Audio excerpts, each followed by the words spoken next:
Every night on my walk home from work, I listen to a true crime podcast.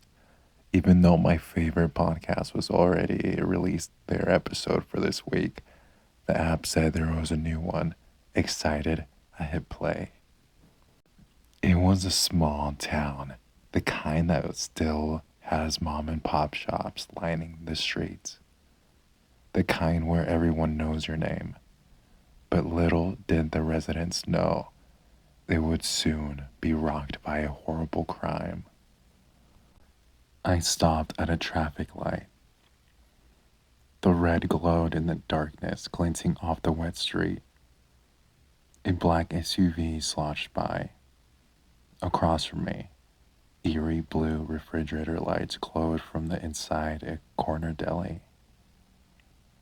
The chairs all up on their tables, feet in the air. The signal turned to walk. That chilly September evening was no different for the young student. She left her shift at the local store and walked back home. Except she never made it home.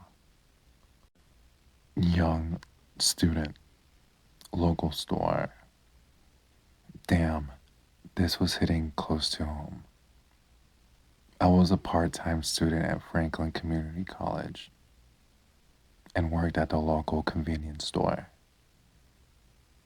And of course, I was walking home.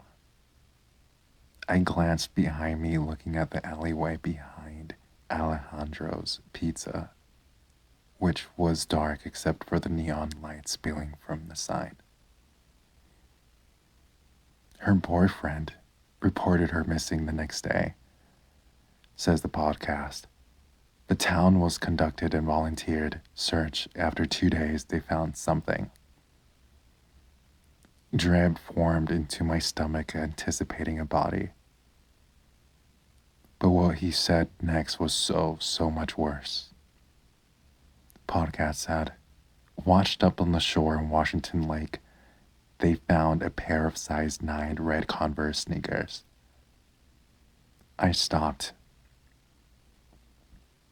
and looked down at my red Converse sneakers, dammed from the rain. What the hell? My heart began to pound. Podcast said next, the shoes were sent to forensic analysts who would compare its wear mat pattern to another pair of her shoes to try to determine if they belonged to the victim. The podcast said, a rumbling sound made me jump. I turned to see the dark SUV turning at the intersection, and didn't I see that car a few minutes ago?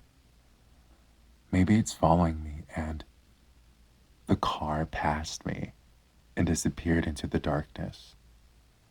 Come on, Sarah, get a grip. Converse are popular sneakers, a little out of fashion, but still, 9 is a common woman's shoe size.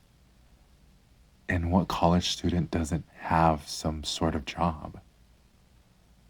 What?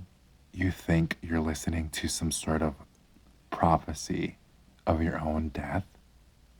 Yeah, right. Podcast later said, after a few weeks, the results came back. The analyst was certain the shoes belonged to none other than Sarah Campbell. The blood drained from my face. Sarah Campbell, my name. What the fuck? How? I didn't have time to think. I forced myself to move. I broke into a run. The small shops turned into a colorful blur. Podcast said, searching light came up empty, without a body. The crime is hard to solve, but the police didn't give up. And finally, a witness came forward. Someone had seen a car parked at the lake that night around 2 a.m. A black SUV with darkened windows. No. What the hell's going on?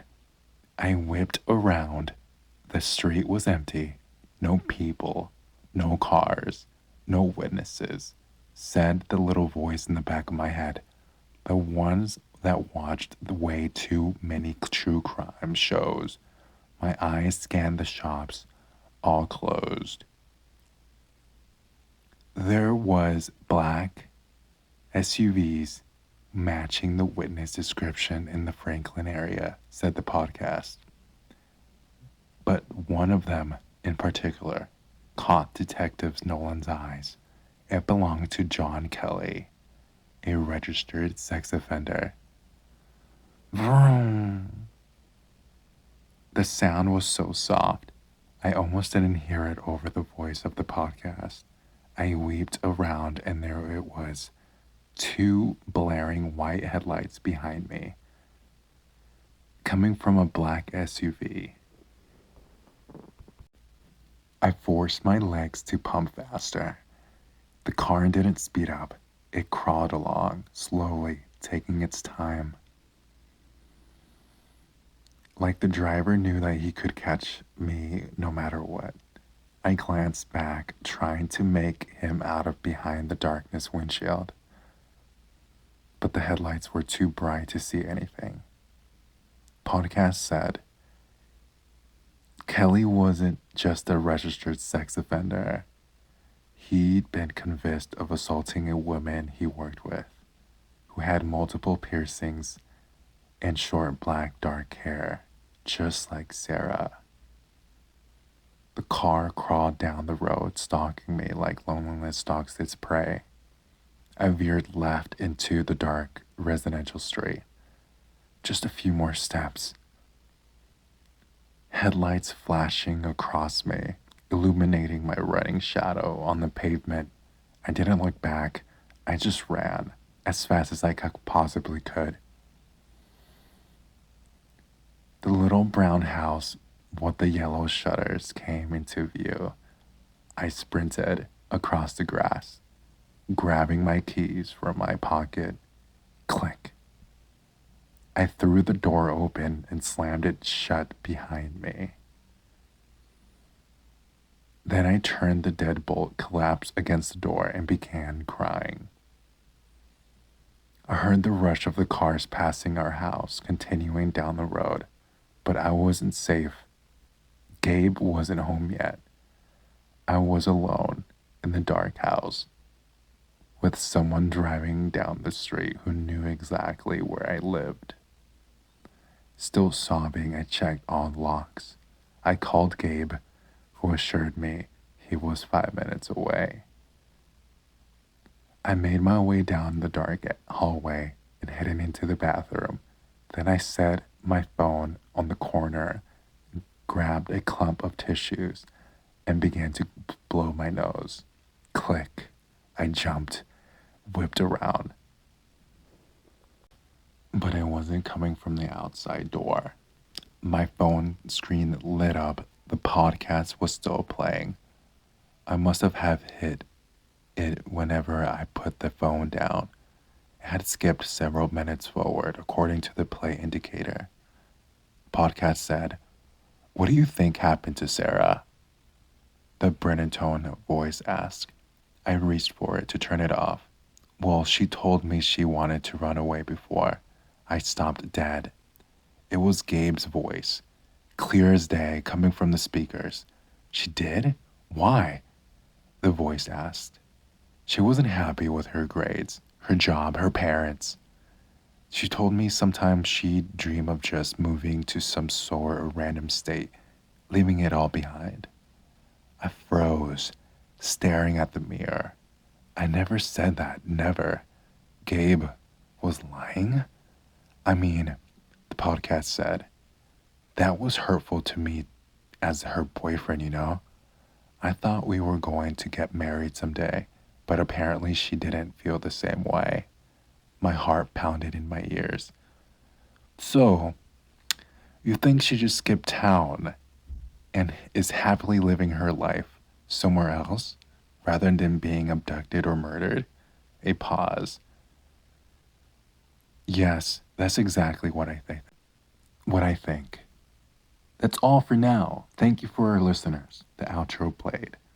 I stared at the reflection, everything coming down all at once, my mind trying to race and catch up with what it all meant. The front door creaked open. Footsteps sounded outside. Sarah, I'm back. I backed away from the door. Sarah? My eyes fell on the window. I ran over to it, turned the lock, push. I popped the screen out. Then I swung a leg over, pulled myself through the window, and ran as fast as I could. If you like that story, please put a like and subscribe. It'll be nice. I'm very excited to keep reading cool stories. If you have any suggestions, please let me know. Again, I do have all social media, so Instagram, Snapchat, Twitch, everything. Hush. Okay? I will see you then. Bye-bye.